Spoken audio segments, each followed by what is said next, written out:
আসসালামু আলাইকুম। আমি ডক্টর রাকিব ভুঁইয়া। তো আজকে হচ্ছে আমরা আরেকটা গুরুত্বপূর্ণ টপিক নিয়ে আলোচনা করব, সেটা হচ্ছে ব্রাউন স্কোয়ার সিনড্রোম বা ব্রাউন সিকোয়ার সিনড্রোম। দেখো বানানটা তোমরা সবাই একটু দেখে রাখবা।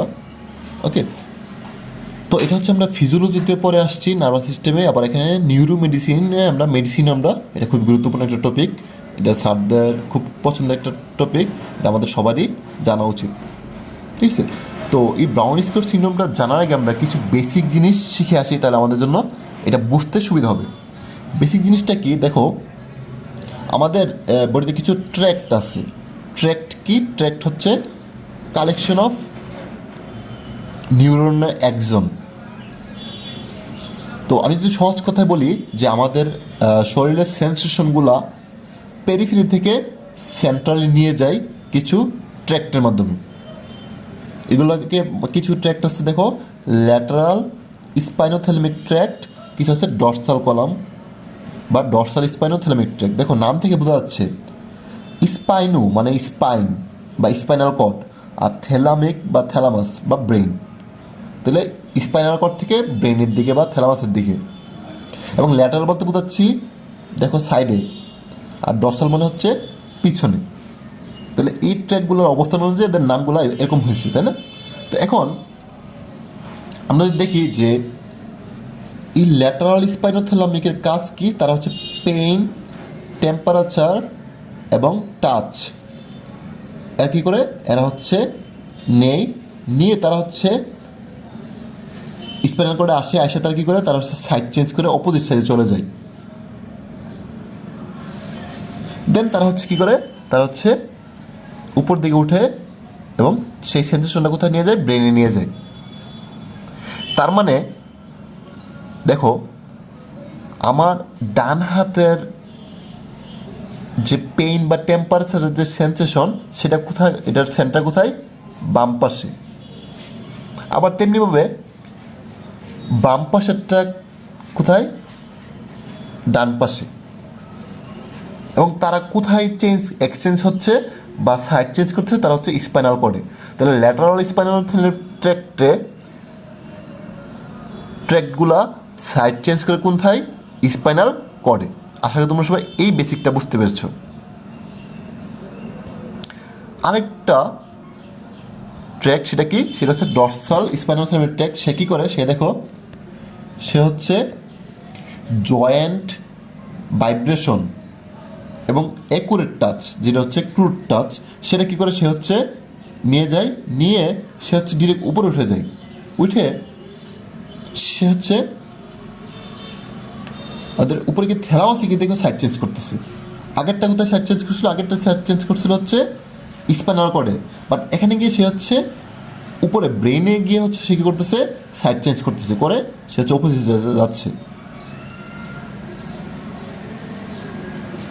তার মানে আমরা বলছিলাম যে আমাদের ব্রেইনের রাইট পাশ হচ্ছে লেফট সাইড হচ্ছে রাইট সাইডকে কন্ট্রোল করে, তাই না? তো এখানে যে ব্যাপারটা হচ্ছে, আমি যদি চিত্রটাকে আমি সহজ করে একটু দেখাই তোমাদেরকে। দেখো, এই যে আমাদের পেইন, টেম্পারেচার এবং লোকালাইজ টাচ, এটা কী করছে? এখানে আসছে সাইড চেঞ্জ করে এদিকে চলে গেছে। দেন তারা হচ্ছে উপর দিকে উঠছে, তাই না? উঠে আমাদের ব্রেনে চলে গেছে। তো এটা কিন্তু এক পাশের। এই পাশটা কিন্তু আমাদের আরেকটা আছে।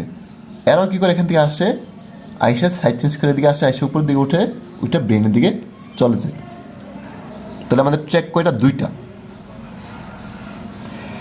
এখন যদি কোনো কারণে দেখো আমাদের ইনজুরির কারণে বা যে কোনো কারণে, যদি কোনো কারণে আমাদের এই ট্র্যাকটার এখানে যদি ইনজুর হয়ে যায়, তাহলে আমাদের কোনো সিগন্যাল কি ব্রেনে যাবে? ব্রেনে যাইতে পারবে না। কোনটা যাবে না? দেখো, যদি আমি ধরি এটা হচ্ছে তোমার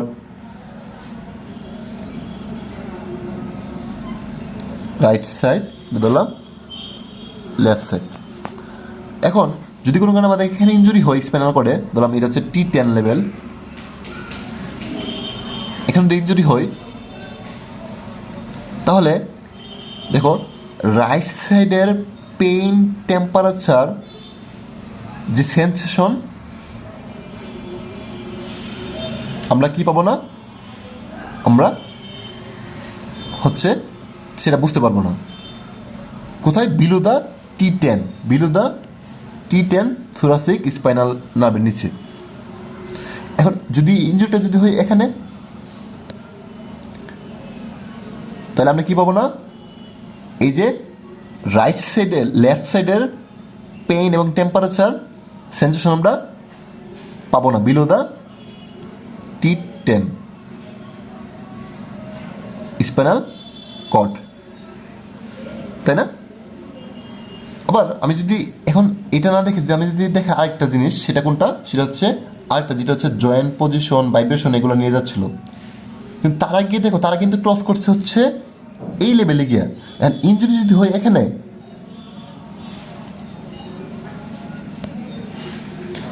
ইঞ্জুরি যদি হয় এখানে, সে কিন্তু ইঞ্জুরিটা কোথায় হচ্ছে? ক্রস করার আগে। তার মানে যেই পাশের লেশন সেই পাশের সেন্সেশনে কী হবে? লস হবে বিলো দ্য ইঞ্জুরি বা বিলো দ্য লেশন। অর্থাৎ আমি যেটা বলতে চাচ্ছি সেটা হচ্ছে যে যদি স্পাইনাল কর্ড বরাবর যদি কোনো ইঞ্জুরি হয়, তাহলে ল্যাটারাল স্পাইনোথ্যালামিক ট্র্যাক্ট, যেটা হচ্ছে পেইন এবং টেম্পারেচার ক্যারি করে, সেটা হচ্ছে অপোজিট সাইডে কী হবে? লস হবে। আর যেটা হচ্ছে ডরসাল স্পাইনোথ্যালামিক ট্র্যাক্ট, যেটা হচ্ছে জয়েন্ট পজিশন এবং ভাইব্রেশন ক্যারি করে, সেইটা হচ্ছে কি সেম সাইডে কী হবে? লস হবে। তাহলে আমরা যদি দেখি যে আমাদের ব্রাউন স্কোয়ার সিন্ড্রোমের যেই লটা, সেটা কি? সেটা হচ্ছে if the lesion in left সাইডের T10 স্পাইনাল নার্ভ, যদি লেফট সাইডের T10 স্পাইনাল নার্ভে হয়, তাহলে কী হবে? Below the lesion opposite side, মানে রাইট সাইডের পেইন, টেম্পারেচার এবং জয়েন্ট ভাইব্রেশন কী হবে? লস হবে। এটাকে কী বলতেছি আমরা? Brown Sequard syndrome. এবং এখানে থেকে আরেকটা কথা আছে, আরেকটা কথা হচ্ছে upper motor neuron type paralysis in the same side, মানে সেম সাইডে কী হবে? Upper motor neuron type paralysis হবে। ব্যাপারটা কি? দেখো, আমরা বলছিলাম যে আমাদের ব্রেনে দুই ধরনের নিউরন আছে, একটা হচ্ছে আপার মোটর নিউরন, একটা হচ্ছে লোয়ার মোটর নিউরন। আপার মোটর নিউরন কি? আমাদের এই যে কর্টেক্স থেকে শুরু করে স্পাইনাল কর্ড পর্যন্ত, এটাকে বলি আমরা আপার মোটর নিউরন। এবং এই কর্টেক্স স্পাইনাল কর্ড থেকে আমাদের ইফেক্টর অর্গানের মধ্যে এটা হচ্ছে লোয়ার মোটর নিউরন। তো যদি এখানে যদি কোনো কারণে আমাদের ইনজুরি হয়, দেখো, তাহলে কিন্তু ওই যে আপার মোটর থেকে কোনো আপার মোটর বা কর্টেক্স থেকে বা স্পাইনাল কর্ড থেকে কোনো কী করতে পারছে না, কোনো সেন্সেশন যাবেও না এবং আসবেও না। তারপরে আমরা কী বলতে পারি? যেখানে আপার মোটর নিউরনটা লেশন হয়েছে। এই জন্য যদি এই T10 বরাবর ধরলাম, T10 বরাবর বা এই স্পাইনাল কর্ড বরাবর যদি কোনো ইনজুরি হয় বা লেশন হয়, তাহলে কী হবে? এখানে upper motor neuron type of lesion হবে। কারণ আপার মোটর নিউরন কী করতে পারতেছে না, কোনো সিগন্যাল সে নিচে পাঠাতে পারতেছে না। ঠিক আছে? তাহলে এইটা হচ্ছে আমাদের ব্রাউন স্কোয়ার সিন্ড্রোম। তাহলে আশা করি আজকের পর থেকে তোমাদের আর এটা বুঝতে সমস্যা হবে না। এখন আমি তোমাদের যে একটা কোশ্চেন করি, যে আমাদের ইনজুরিটা যদি হয় এখানে ব্রেনে, তাহলে কী হবে? তাহলে কিন্তু দেখো, এই যে ব্রেনে দেখো, এই যে দুইটা নার্ভ ফাইবার, দুইটাই কিন্তু, এটা যদি হয় রাইট সাইড, আসছে কোথা থেকে? লেফট সাইড থেকে।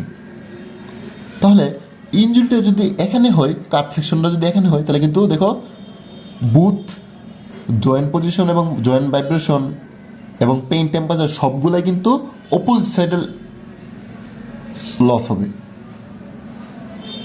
কারণ কি?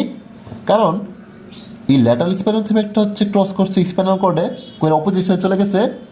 এবং এই ডরসাল স্পাইনাল থ্যামাকটা কিন্তু এইখানে ইনজুরির আগে দেখো সে কিন্তু ক্রস করছে, ফলে এখানে দুইটা ফাইবার কিন্তু দুইটা কিন্তু অপোজিট সাইড থেকে আসছে। এই জন্য ইনজুরিটা যদি এখানে হয়, তাহলে অবশ্যই কী হবে? অপোজিট সাইডেরই সব কিছুতে লস হবে। আর যদি এখানে হয় ইনজুরিটা, তাহলে শুধুমাত্র পেইন, টেম্পারেচারটা হচ্ছে তোমার অপোজিট সাইডে লস হবে, আর জয়েন্ট ভাইব্রেশনটা হচ্ছে সেম সাইডে লস হবে।